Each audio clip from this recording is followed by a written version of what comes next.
Bismillahirrahmanirrahim. Assalamualaikum warahmatullahi wabarakatuh.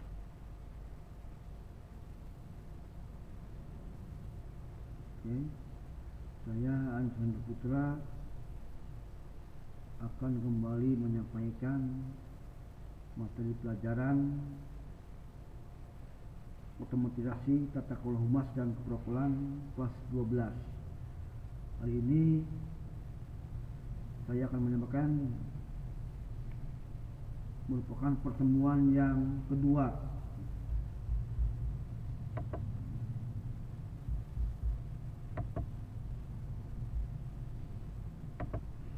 Masih yang akan saya sampaikan masih di bab 1, yaitu konsep dasar keprotokolan, di mana ada 3 materi bahasan di dalam bab 1 ini, yaitu ruang lingkup keprotokolan, regulasi bidang protokol, dan tahapan kegiatan protokol.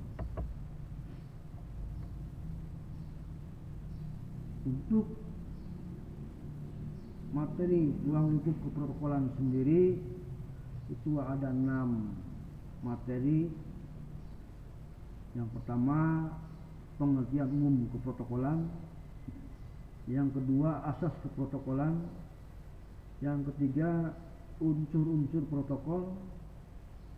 4, ruang lingkup keprotokolan. 5, fungsi pokok keprotokolan. Dan 6, syarat-syarat petugas protokol. Di mana di dalam pertemuan yang pertama sudah saya sampaikan materi ruang lingkup keprotokolan ini, yaitu tentang yang sudah saya sampaikan adalah pengertian umum keprotokolan, asas keprotokolan, dan unsur-unsur protokolan. Baik, di pertemuan yang kedua akan saya lanjutkan pembahasannya, lanjutan dari ruang lingkup keprotokolan yang keempat,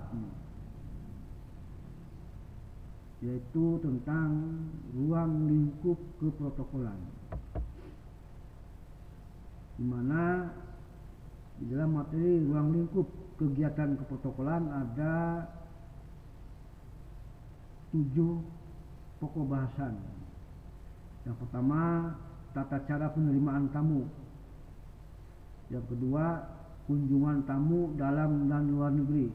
Yang ketiga, penyelenggaraan jamuan kenegaraan.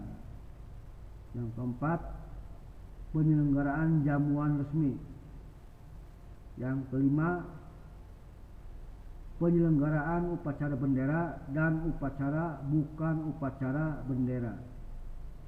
Yang keenam, perjalanan dinas dalam dan luar negeri.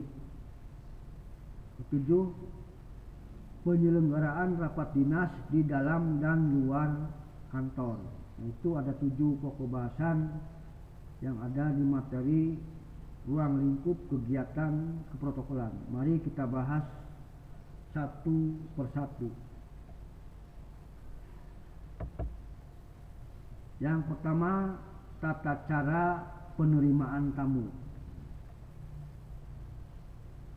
Tata cara penerimaan dan penyambutan kunjungan tamu negara diatur dalam peraturan menteri yang menyelenggarakan urusan pemerintah di bidang kesekretariatan negara. Tata cara penerimaan tamu pemerintah dan tamu lembaga negara asing dilaksanakan secara seksama dan terkoordinasi. Tamu negara harus mendapatkan penghormatan dengan pelayanan protokolan dan fasilitas keamanan.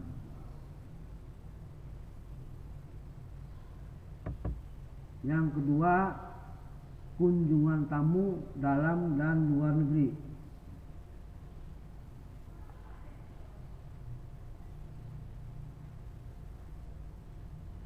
Berikut contoh kunjungan tamu dalam dan luar negeri. Yang pertama adalah kunjungan kenegaraan. yaitu kunjungan yang dilakukan oleh kepala negara, baik raja, presiden, sultan, ratu, paus, maupun yang dipertuakan agama dalam suatu periode masa jabatan dan baru pertama kali diadakan. Kegiatan kunjungan negara ini bertujuan memperkenalkan diri atau mengawali suatu perjanjian kerjasama antara kedua negara dalam suatu bidang tertentu. Yang kedua, kunjungan resmi, yaitu kunjungan yang dilakukan oleh kepala pemerintahan, misalnya Perdana Menteri dan Kanselir, untuk pertama kalinya, atau kunjungan kepala negara untuk kedua kalinya atau lebih ke negara lain. Kegiatan kunjungan resmi ini bertujuan menindaklanjuti atau mengembangkan suatu perjanjian kerjasama yang disepakati sebelumnya atau berdasarkan undangan negara yang dikunjungi. Yang ketiga, kunjungan kerja, yaitu kunjungan yang ketiga kali atau lebih oleh kepala negara ataupun kepala pemerintahan ke suatu negara tertentu. Kunjungan kerja dilaksanakan dalam rangka menghadiri pertemuan-pertemuan internasional, misalnya konferensi tingkat tinggi.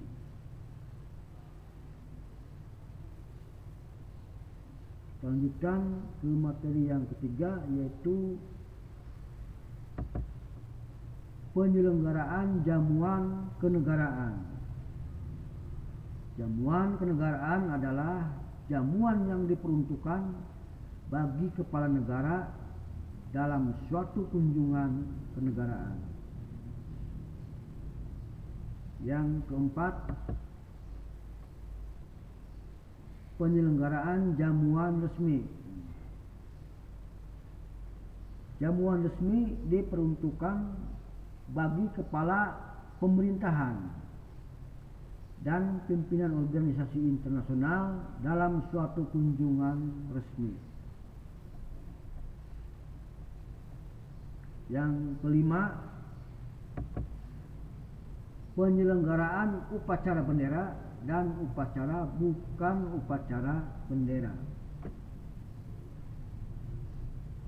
Upacara bendera adalah kegiatan pengibaran bendera merah putih yang dilaksanakan dalam memperingati hari-hari besar nasional. Sedangkan upacara bukan upacara bendera adalah kegiatan yang memerlukan pengaturan protokol, seperti penerimaan tamu resmi, kepala lembaga administrasi negara, pembukaan seminar, pelantikan pejabat, atau tanda tangan nota kesepahaman dengan instansi atau negara lain.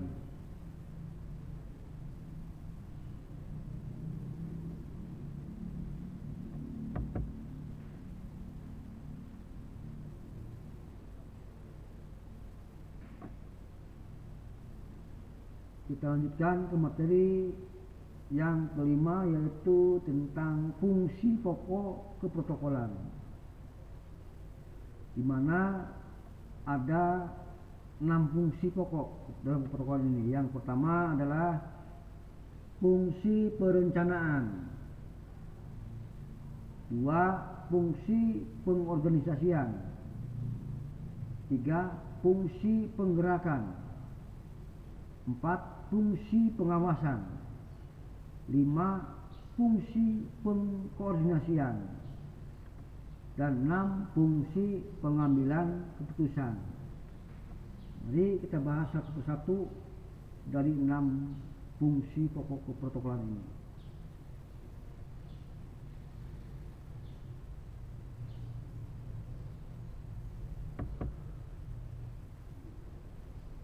Yang pertama, fungsi perencanaan, yaitu fungsi yang mengatur tentang tujuan suatu acara yang akan dilaksanakan. Fungsi perencanaan meliputi pemilihan waktu, tempat, dan situasi yang akan digunakan. Yang kedua, fungsi pengorganisasian, yaitu fungsi yang mengatur anggota kepanitiaan yang terlibat dalam suatu acara secara terperinci.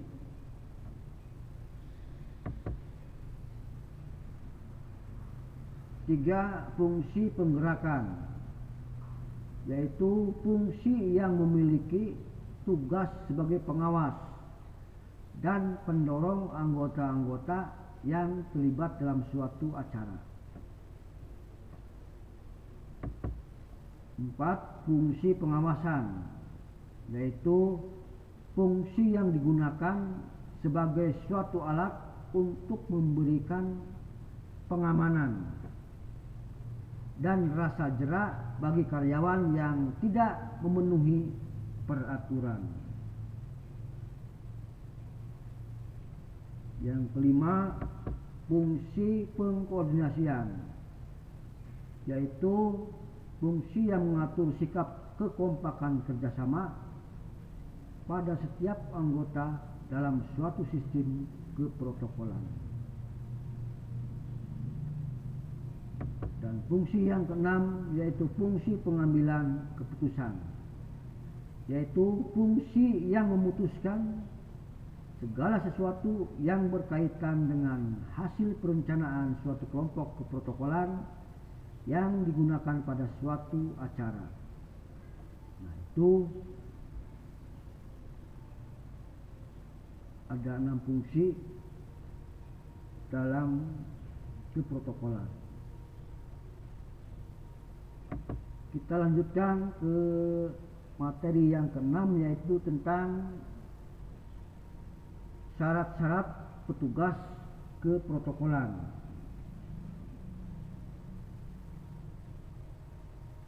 Orang yang mengatur kegiatan protokol adalah pejabat atau petugas bagian protokol yang memiliki pengetahuan dan kompetensi dalam menyelenggarakan kegiatan keprotokolan. Petugas yang menjalankan kegiatan protokol lazim dikenal dengan sebutan protokoler. Protokoler harus memiliki kemampuan berkomunikasi yang baik dan efektif, karena akan selalu terkait dan berhubungan dengan bagian atau komponen lain dalam menunjang keberhasilan dan kesuksesan acara secara keseluruhan. Protokoler yang baik harus memenuhi beberapa syarat. Syarat menjadi protokoler terbagi menjadi 2, yakni syarat umum dan syarat teknis.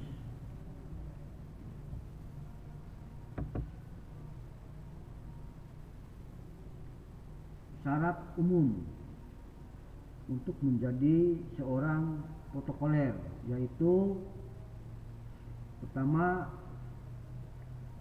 memiliki kemampuan berkomunikasi yang baik. 2. Bermental kuat dan kepribadian yang tangguh. 3. Kreatif, terampil dan cekatan. 4. Mampu menguasai dan mengendalikan situasi. 5. Peka terhadap perubahan dan permasalahan yang timbul. 6.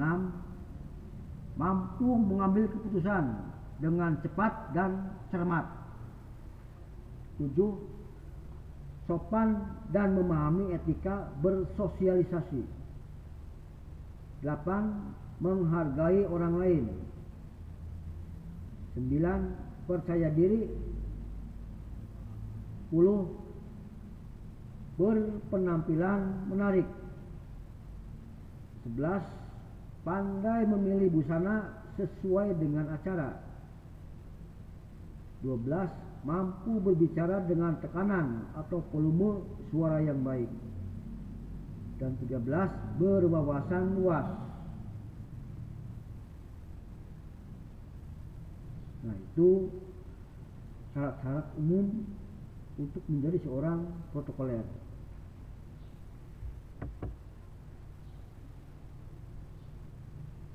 Yang kedua, syarat teknis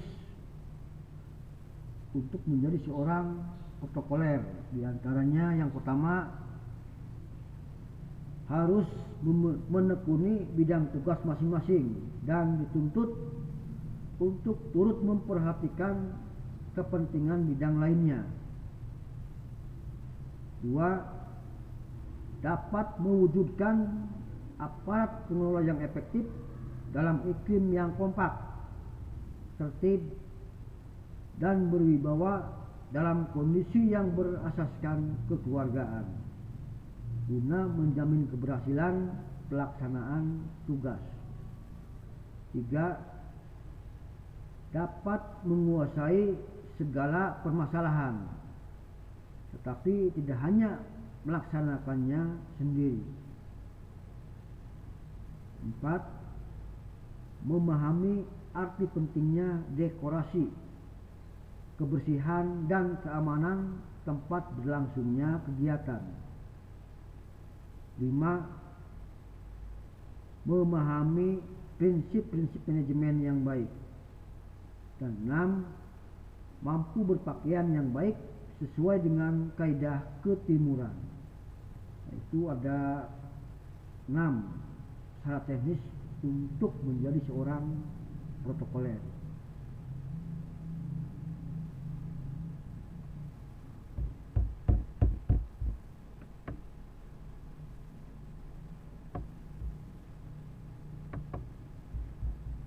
Mungkin materi pertemuan yang kedua hari ini saya cukupkan sekian dulu. Saya akhiri.